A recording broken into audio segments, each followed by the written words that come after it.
және жоспар бойынша мәтінін құрастырып жазуды үйренеміз. Сабақ мақсаты түсінікті ме балалар? Бірінші дерек көздерді табамыз және жоспар бойынша мәтін құрастырып жазуды үйренеміз. Олай болса, бүгінгі сабаққа сәттілік. Қазір бүгінгі сабақтың дискрипторымен таныстырамын. Біз бүгін 10 ұпайды қалай ала аламыз? Әрқайсымыздың алдарыңызға дискриптор таратылады. Осы дискриптор арқылы өзімізді өзіміз бағалаймыз. Ала қойыңыздар. Мұқият танысып шығасыңыздар. Сабақтың мақсаты бүгін орындалған кезде 10 ұпай аламыз. Аттарын жаза қойыңыздар, балдар. Аттарын жазыңыздар.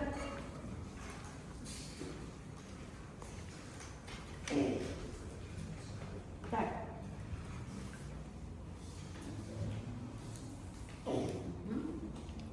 Так. Дискриптор аша қойыңыз. Так. Түсінікті ме? Так. Бүгінгі сабақ 10 балдық жүйемен бағаланады. Осы дискрипторды орындаған кезде ғана біз 10 балды аламыз. Біз қажетті материалдарды таба аламыз. Өз сөзімізде толық ақпарат бере аламыз. Бұл біздің бүгінгі жұмысымыздың жүрісі. Бар ма бәріңізде?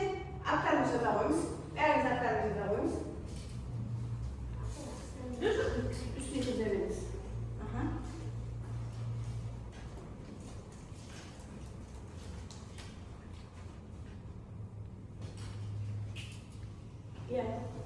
Қайсы сұрағын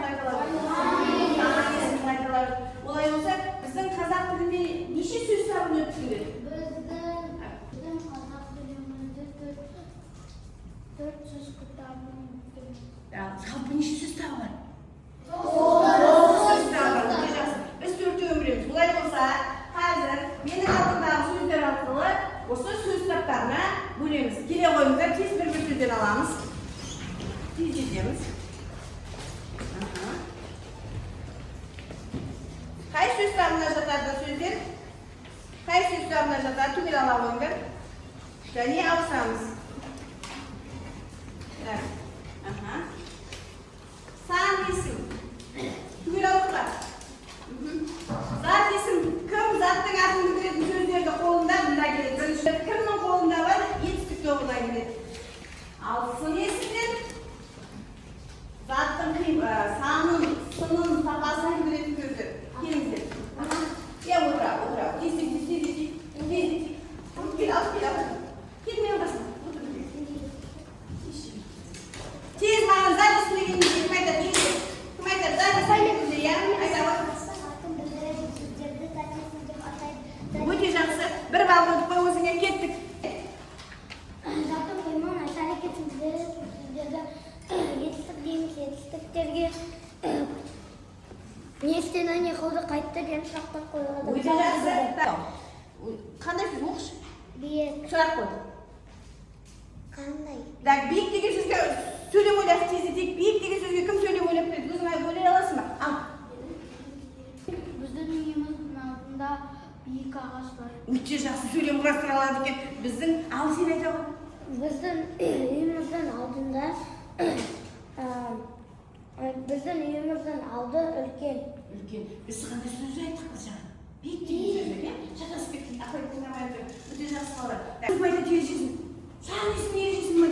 Заттың түрі, түсі, сапасын білдіреді. Сан, аты айтты ғой сан. Сан, кішкене шатасып кетті, кішкене. Өзің қайталайсың ба? Сан есім. Заттың санын білдіретін сөздерді сан есім деп атайды. Так, енді айта қойыңыздар, сан. Бір мысал айтшы ма? Есіңе түсті ғой, иә? Бір мысал айтшы. 5 молодец. Олай болса, біз бүгін сан есімді қайталаймыз. Кітаптарымызды ашамыз, сан есімді қайталаймыз. 49 жаттығуды түгел ұстаймыз. Бір рет оқимыз, кәнекей. Кім оқып береді маған түсіндіріп әдемілеп? Кәне, ал оқы. Даусың шығар. 49-шы жаттығу. Хайуанаттар бағында сары, көк және қызыл түсті тоты құстар бар. Сары түсті тоты құстардың саны көп түстілермен бірдей, ал көк түстілердің саны қызыл түстілермен бірдей. Егер қызыл түсті үшеу болса, хайванаттар бағында барлығы неше тоты құс бар? Өте жақсы. Түсіндік па? Мен мынандай сұрақ қояйын сіздерге. Мәтін не туралы? Есіп көрсетпеңіз. Мәтін не туралы? Мәтін не туралы? Иә? Тоты құс туралы. Тоты құстың түсі қанша? Деректі табайық. Деректер табайық. Тоты құстың түсі қандай? Неше түрлі тоты құс тұр? Деректерді табайық. Айтамыз. Түсін айтшы маған, қандай түс айтты? Деректер табалдық па? Деректер табалдық па? Өздеріңізге бір ұпай қойып керек. Апай мен тастым деп қасына бір ұпай қойып қойыңдар. Апай мен деректерді таптым, мен білемін, мен мәтінмен құрастыра аламын деп кәнекей. Так.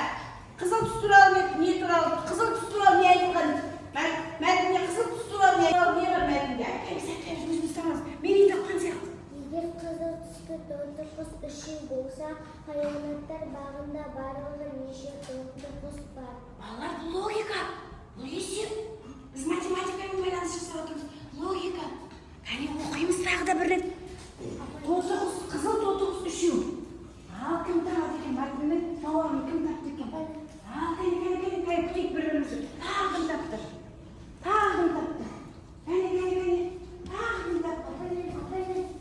Ал кәне ойланайық, мүмкіндік берейік. Ойлануға мүмкіндік берейік. Тағы. Тоты құстың үш түрі бар екен, де? Солай ма? Ал жақсы. Кәне. Ал айтамын, нешеу?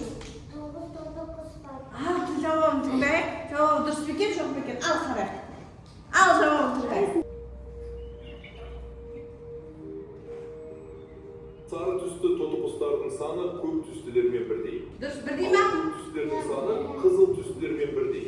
Бірдей ма? Егер қызыл түсті тоты құс үшеу болса, хайуанаттар бағында барлығы неше тоты құс бар? Нешеу екен? 9. Дұрыс па айтқаны? Дұрыс па? Айнаны айтқан дұрыс па? Дұрыс, өте жақсы. Олай болса, дәптерімізді ашайық. Так, бұл сөйлемді тақтаға маған кім жазады? Жауабын кім жазып береді маған? Кәне. Әдемі жазумен келе ғой. Ақылмен келе ғой. Кел, тақтаға ашамыз. Олай болса 49 жаттығу деп жазамыз. Кеттік. 49 жаттығу деп орындаймыз. Бағымыз. Так, сұраққа жауап беретін бала бар ма? Кім Айзереге айтады жауабын? Кім айтады? Иә, айдау. Толық керек маған, толық сөйлем керек. Толық сөйлем кім айтып береді? Ал. Хайуанаттар бағында 9 тоты құс бар. Өте жақсы жазамыз кетті. Хайуанаттар бағында 49 жаттығу деп жаз.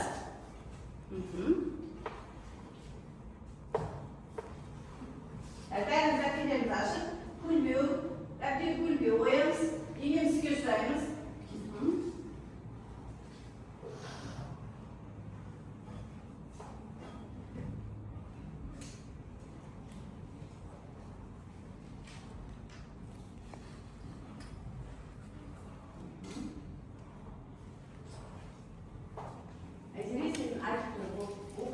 Hayvanatlar, dikkat yapın size.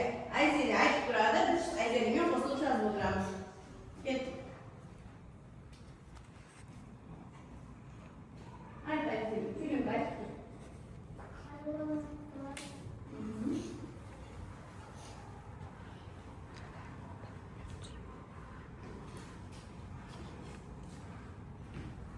Biraz dinimizi üstleyimiz.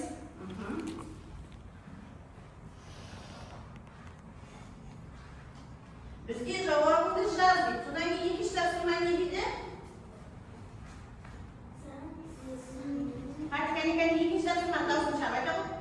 Sen resimlerin aslısız. O'ta yaxshi. Qo'limizga qalamni olib, fan esimni topib chiqamiz.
Tanисың. Су айтсам да танисың да? Еріксізбейміз бе? Жақсы, үстіне сұрағын жазамыз. Үстіне сұрағын.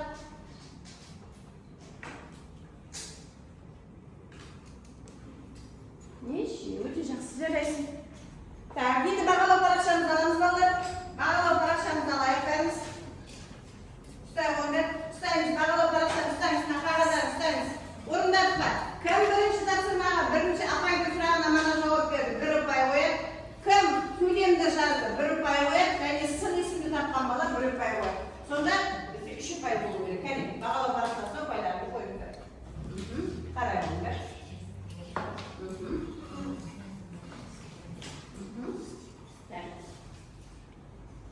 Қажетті мәліметті таптың ба сен жаңағы? Кітаптан таба алдың ба? Отырыс туралы таба алдың ба?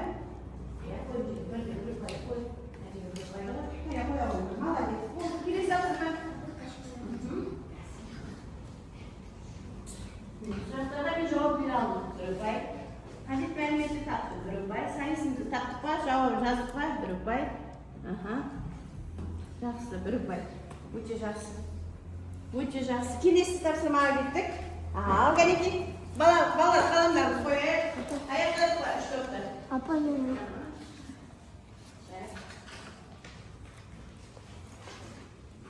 Көңілдірек отырамыз балалар. Шақшақ отырған сияқтымыз ғой. Каникулға неше күн қалды? Неше күн қалды?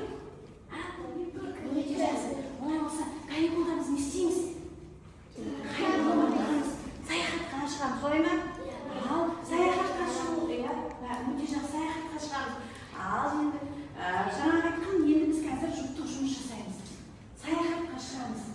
Және біз өзіміздің аудан, қаланың өзіміздің мекен-жайымызды білуіміз керек. Келесі тапсырма, келесі жаттығуды оқимыз. Маған мәтінді оқып жаттығуды не істеу керек таныстырамыз. 20 жаттығу оқытай қойды. Ал, ұстап. Кеттік, не істейміз? Сен саяхат жетекшісің, сенің міндетің балаларды өзің тұратын көшемен таныстыру. Ол үшін көше кімнің атында екенін анықта. Өте жақсы. Балалар, сен саяхатшысың. Иә? Сен енді сол саяхатқа апаратын адамдарды таныстыратынды. Кім деп айтады? Саяхатқа барып көргендер бар ма? Мама мен папама басқа елге, басқа қалаға барып көргендер бар ма? Қайда барып көрдіңдер? Айтыңдаршы. Алматыға барып, сосын қайда барып? Астанаға, сосын қайда? Шетелге барған балалар ма? Шетелге барған ма? Ал айтамын. Катарға бардым, тағы қайда бардым? Ақтөбеге, сен қайда бардың? Шымкентке. Ал сол кезде қаланы білмейтін кезде бізге көмекке кім келеді? Қаланы білмесе кім келеді бізге? Саяхатшы келеді. Тұсап өтіп айтады қазақша жаңағы саяхатты жетекшісі, саяхат жетекшісі. Ал енді сондай, дәл сондай қазір қызмет атқарамыз. Біздің қалаға қонақ келді. Сол кезде сенің өзіңнің тұратын үйіңді сипаттап беруім керек. Қай шағын ауданда тұрасың? Үйіңнің қасында не бар? Мектеп бар ма? Ойланамыз. Қай шағын ауданда тұрамыз? Қандай үйіңнің қасында мектеп бар, дүкен бар, не бар? Қазір бір-бірімізбен жеке жұмыс орында отырып, бір-бірімізге сұрақ қойып, тақтаға шығамыз. Тапсырманы қазір қараймыздар бәрімізде. Бұл жеке орындалады. Болғаннан кейін тақтаға шығып, бірге көрсетеміз. Кеттік. Ұстаймыз. Так. Ал сұрақтарға жауап береміз. Кеттік.